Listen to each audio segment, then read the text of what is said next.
안녕하세요. 축구 전문 기자 한준입니다. 9월 A매치 일정에 한국 축구와 일본 축구의 희비가 엇갈렸습니다. 그리고 독일 축구에도 위기가 찾아왔는데요. 일본전 1대4 참패 이후 독일 축구 대표팀이 123년 운영 역사상 처음으로 중도의 감독을 경질했고요. 또 그 가운데 한국 대표팀에서 외유 논란 그리고 5경기 연속 무승의 늪에 빠지면서 위기를 겪고 있는 클린스만 감독이 이 독일 대표팀의 후임 감독 리스트에 올라왔다라는 충격적인 소식도 나왔습니다. 이러한 가운데 클린스만 감독은 자신을 둘러싼 각종 논란에 대해서 영국 원정을 현장 취재하고 있는 기자들과 별도의 인터뷰를 통해 해명하는 시간을 가졌는데요. 이 모든 상황들 대체 어떻게 봐야 하는지, 어떤 일인지 주요 보도 내용들 분석해드리도록 하겠습니다. 우선 독일 대표팀이 플릭 감독을 경질한 배경에는 일본전의 패배가 컸습니다. 하지만 일본에게 졌다라는 이유만으로 경질한 것은 아니고요. 최근 A매치 3연패를 당했어요. 그리고 일본을 상대로는 2022 카타르 월드컵 패배에 이어 이번 홈 경기까지 패배를 하면서 확실하게 압도당하는 모습을 보였습니다. 사실 독일 대표팀의 위기로는 2022 카타르 월드컵이 열리기 전 2022-2023 UEFA 네이션스 리그부터 이어져 왔었는데요. 헝가리와의 홈 경기 0대1 패배를 시작으로 잉글랜드 원정 3대3 무승부도 사실 거의 패배에 가까운 내용이었고요. 월드컵을 앞두고 치렀던 오만과의 평가전도 1대0의 아슬아슬한 승리였는데 일본과의 월드컵 첫 경기 2대1로 졌죠. 아시다시피 2018 러시아 월드컵의 마지막 조별리그 경기에서 한국의 패배를 당한 것에 이어 월드컵 본선 조별리그 2연패였고요. 그 뒤 스페인전 무승부에 이어 코스타리카의 4대2로 이겼지만 조별리그 탈락, 즉 2개 대회 연속 조별리그 탈락이라는 역사상 최악의 상황을 맞이한 것입니다.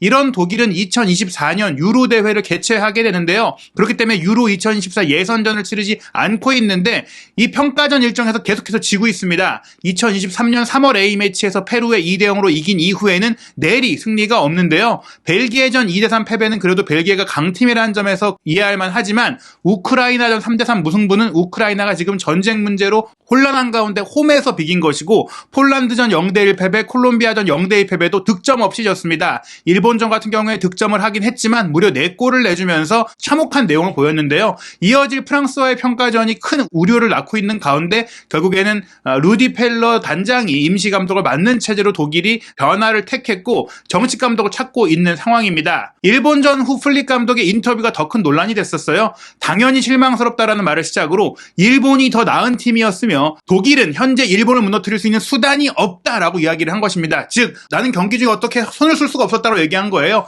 일본이 우리보다 잘하니까 우리가 질 수밖에 없다라고 인정을 했고요. 축구에 많은 모멘텀이 있고 또 앞으로 어떤 일이 일어날지 예측할 수 없는데 일단 우리는 그 해결책을 찾기 위해 노력하고 있고 우리는 잘하고 있고 나는 적임자라고 생각한다. 앞뒤가 안 맞는 얘기를 한 거예요. 일본을 이길 방법을 못 찾겠는데 내가 독일의 적임자다. 그리고 경기를 앞둔 기자회견에서는 달라진 모습을 보여주겠다. 새로운 축구를 보여주겠다. 이렇게 얘기를 해놓고 전혀 보여주지 못한 채 참패를 당한 상황이기 때문에 앞으로 맡겨봤자 크게 달라질 게 없겠구나. 이런 상황이 나올 수밖에 없는 것입니다. 그래서 한국 시간으로 9월 10일 월요일 밤 늦은 시간이었어요. 독일의 빌트 플러스에서 플릭 감독이 경질이 됐다라고 이제 보도를 했고 이 보도 이후 얼마 지나지 않아서 실제로 독일 축구협회에서 공식 발표를 했습니다. 플릭 감독이 경질이 된 것은 말씀드린 대로 123년 독일 축구 대표팀 역사상 계약 기간을 중도에 끝낸 것은 처음이에요. 성적이 안 좋아서 정해진 계약 기간 이후 연장하지 않은 경우들이 있었는데 부임 2년여 만에 경질한 것은 최초의 일입니다. 정말 123년이라는 역사 동안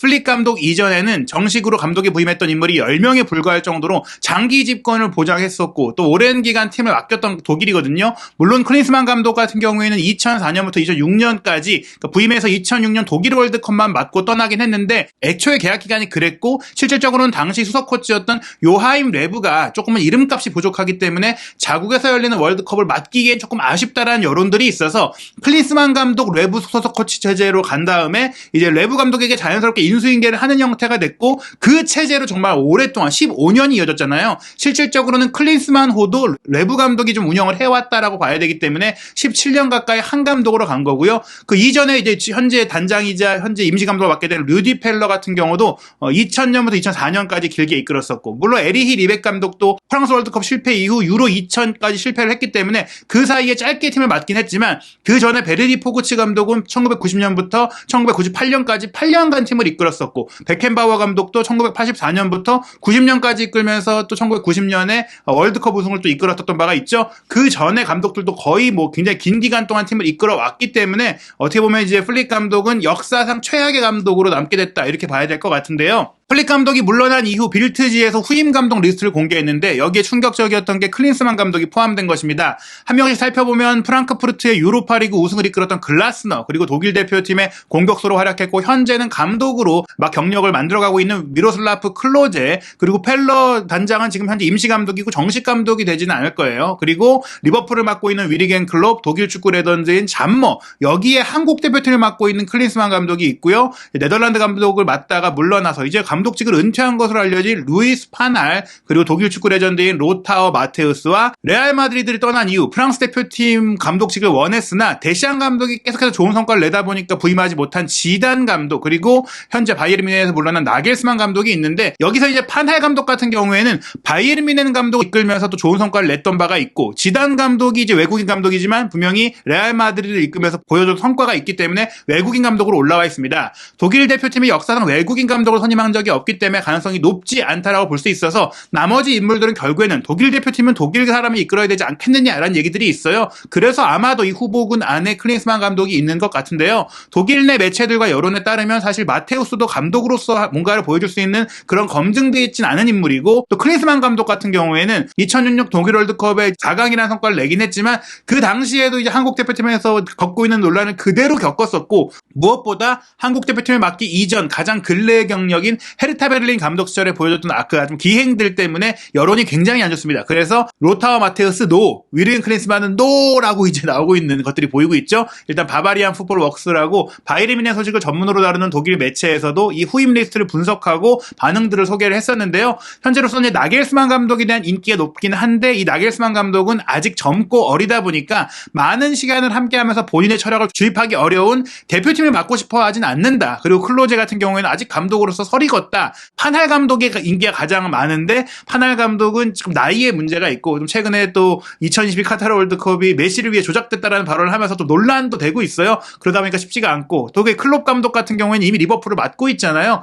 글라스너 감독이 유력하지 않겠느냐 싶은데 또 글라스너 감독에 대해서는 독일 대표팀에 맡기에 조금 이제 이름값이 떨어지지 않느냐 이런 얘기들이 나오고 있어서 과연 어떤 인물이 될지는 상황을 지켜봐야 될 것 같습니다. 말씀드린 대로 클린스만 감독은 독일 대표팀을 이끌었던 인물이고 독일 축구의 레전드이기 때문에 언급이 됐던 것이지 사실 클린스만 감독은 가능성이 거의 없다. 실제로 팬들을 대상으로 한 현지 팬들을 대상으로 한 설문 투표에도 이름이 빠져 있어요. 무엇보다 뭐 클린스만 감독은 한국 대표팀과 장기적으로 계약이 되어 있잖아요. 결국엔 클린스만 감독을 독일 대표팀이 데려가려면 위약금을 크게 지불하고 데려가야 되는데 사실 좋지 않은 기억을 남겼고 여론도 안 좋은 감독을 큰 위약금을 내고 데려갈 가능성은 거의 없다. 거의 해프닝에 가깝고 독일의 이름값 있는 지도자를 전부 다 리스트업을 했을 뿐이다. 뭐 이렇게 좀 보시면 될 것 같습니다. 클린스만 감독이 지금 웨일스전 패배 이후 많은 논란들이 좀 확산되다 보니까 대한축구협회에서 이제 영국 현지에 취재로 온 기자들을 대상으로 클린스만 감독에게 많은 그 궁금증들을 풀 수 있고 해소할 수 있는 인터뷰를 진행을 했습니다.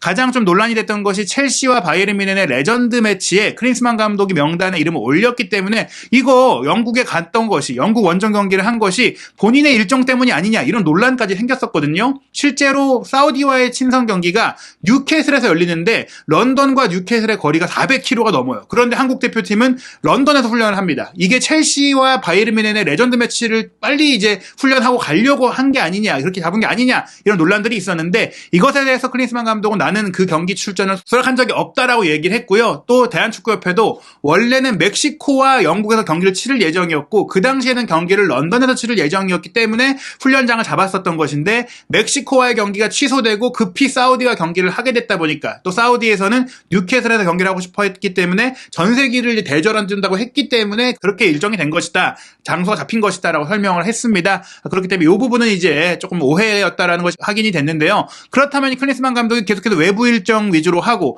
한국에서 머물겠다라고 했는데 한국에 머물 시간이 극히 적은 부분들 이런 것들에 대해서 어떤 이야기를 밝혔느냐 이런 부분에 대해서 굉장히 길게 대답을 했거든요. 있거든요. 이 답변 내용을 살펴보도록 하겠습니다. 일단 클린스만 감독은 기본적으로 대표팀 감독이 국내뿐 아니라 국제적인 무대에서 일을 해야 한다고 얘기를 했어요. 월드컵을 준비하고 아시안컵을 준비하니까 내부에서 K리그에 있는 선수를 파악하는 것도 중요하지만 세계 축구의 현재 트렌드 살피고 다른 나라는 어떻게 준비하고 있는지 살피고 이런 것들이 중요하다고 한 것이죠. 한국에 있는 동안에는 K리그 1, 2라든지 대학리그 유소년 경기도 직접 봤다. 믿을지 모르겠지만 내 업무량의 90%는 대표팀이고 나머지가 10% 다른 일을 하는 것이다. 나머지 일은 정말 부업답게 조금만 한다. 지금 ESPN의 해설위원으로 활동한다든지 국제축구연맹의 기술위원, 뉴욕축구연맹의 기술위원으로 일하는 것들은 가끔 하는 일이다. 나는 지금 대표팀에 전념하고 있다. 그리고 집에 있든 유럽 출장을 가든 한국에서 머물 때든 한국 대표팀을 어떻게 발전시킬지에 대해서 주로 고민을 하고 있다. 나에게도 특별한 프로젝트가 한국 대표팀이다. 그리고 카타르 월드컵에서 차두리 코치와도 한국 대표팀에 대한 이야기를 그때부터 해왔고 한국 문화도 공부하고 있고 더 공부할 것이다.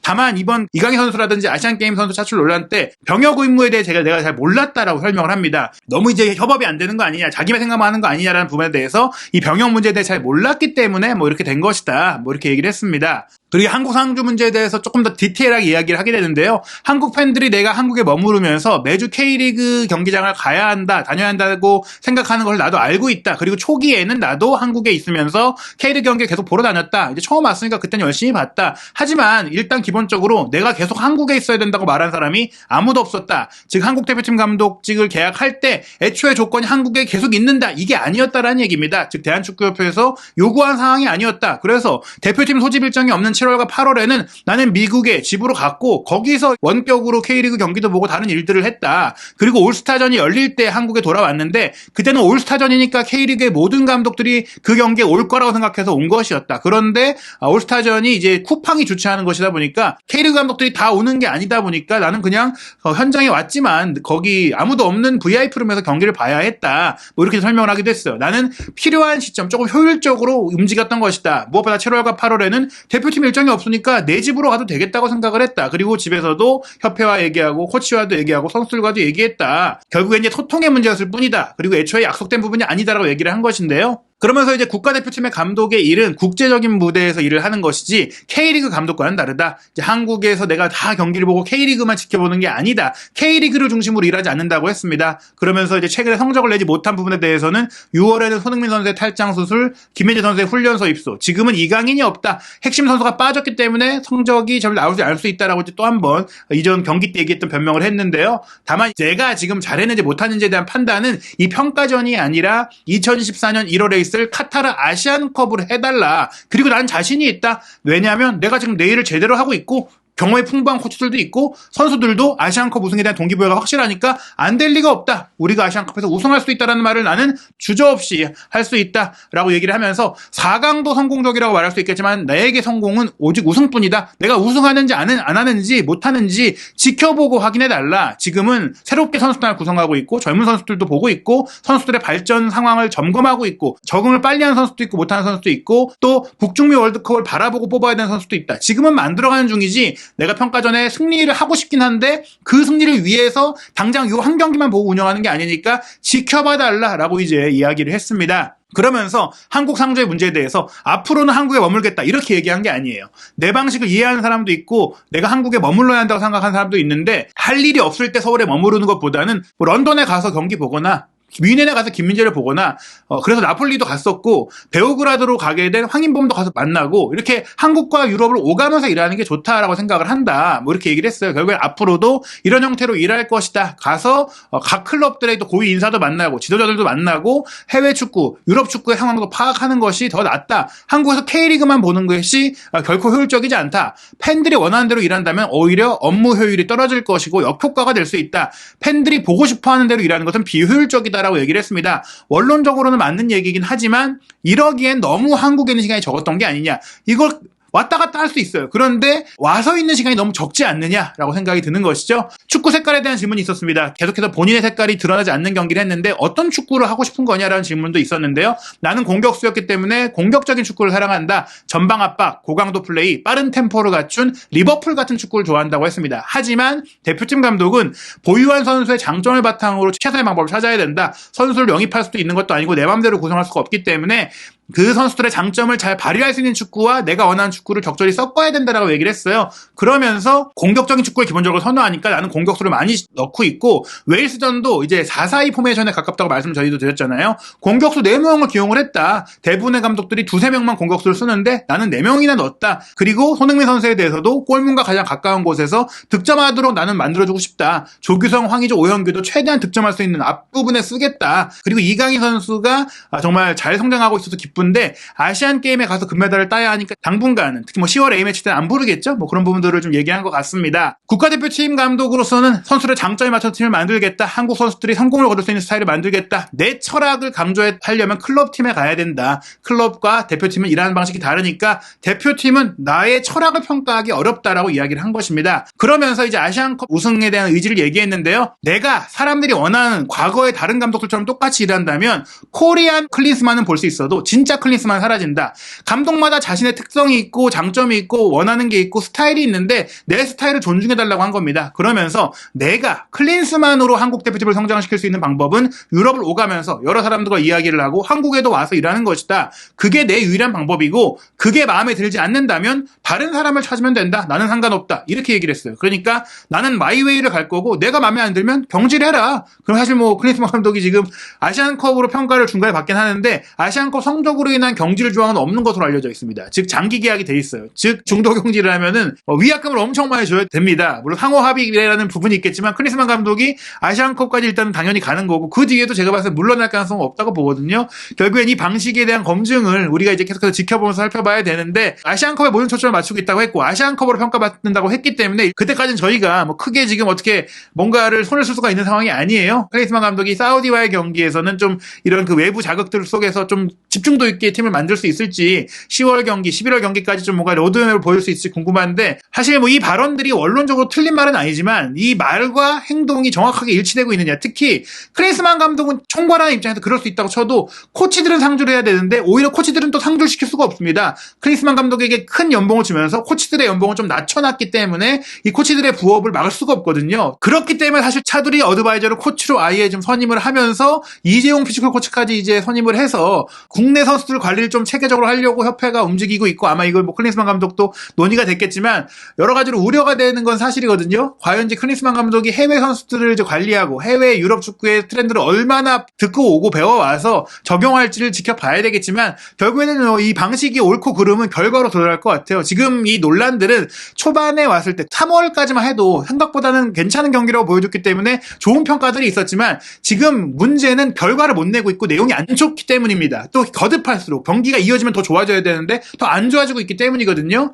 결국에 우리가 평가할 수 있는 것은 결과입니다. 그리고 내용이죠. 사우디와의 9월 13일 수요일 새벽 1시 30분 경기, 만치니 감독도 부임한 지 얼마 안 됐고 사우디 선수들의 컨디션도 안 좋기 때문에 이 경기조차도 지배하고 압도하지 못한다면 그 변명이 되지 않을 것 같아요. 그리고 이어질 A매치 경기들을 통해서도 저희가 클린스만 감독의 이 발언이, 이 해명이 실제로 팀이 구축되는 과정으로 연결될 수 있는지도 면밀하게 또 주시하겠습니다. 클린스만 호 한국 축구의 이제 앞으로를 정말 책임져야 되는 막중한 임무를 갖고 있는데 우려가 크거든요. 사우디와의 경기 지켜보고 또 이후 클린스만 호의 운영 문제는 없는지 계속해서 지켜보고 분석해드리도록 하겠습니다.